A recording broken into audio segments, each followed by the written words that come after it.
El ministro Oleg Barsit señaló que trabajan en proyectos conjuntos que incluyen inversiones, intercambio académico y el aprovechamiento de las nuevas tecnologías para promover el desarrollo y el bienestar de ambos pueblos.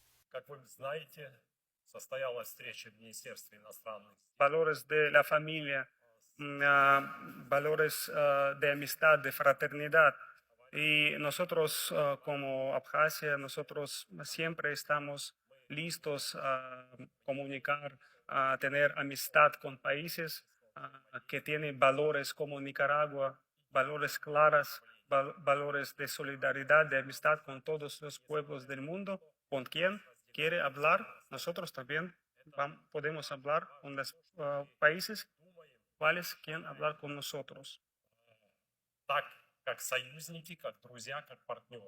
Expresaron el interés en establecer acuerdos en el sector informativo para fortalecer la comunicación entre ambas naciones y contrarrestar la desinformación mediante el intercambio de experiencias entre periodistas.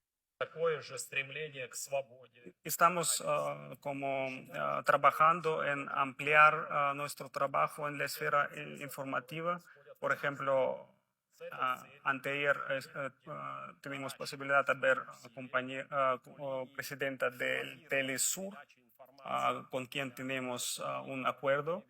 Y espero que nosotros vamos a enviar muchas como informaciones sobre nuestro país, sobre nuestro pueblo, sobre nuestra cultura para los nicaragüenses. Va a saber mejor nuestras tradiciones, nuestra cultura. Es muy importante intercambiar los materiales y nosotros planeamos hacer esto y después enviar a toda América Central, Latina, por ejemplo, a Nicaragua, enviar nuestros materiales, también a Venezuela, pues trabajar en este ámbito para conocernos mejor. Es muy importante. La delegación de Abjasia llegó a Nicaragua para celebrar el aniversario de la Revolución Sandinista, destacando el gran liderazgo de los copresidentes Daniel Ortega y Rosario Murillo, así como el masivo recibimiento del pueblo en el acto central.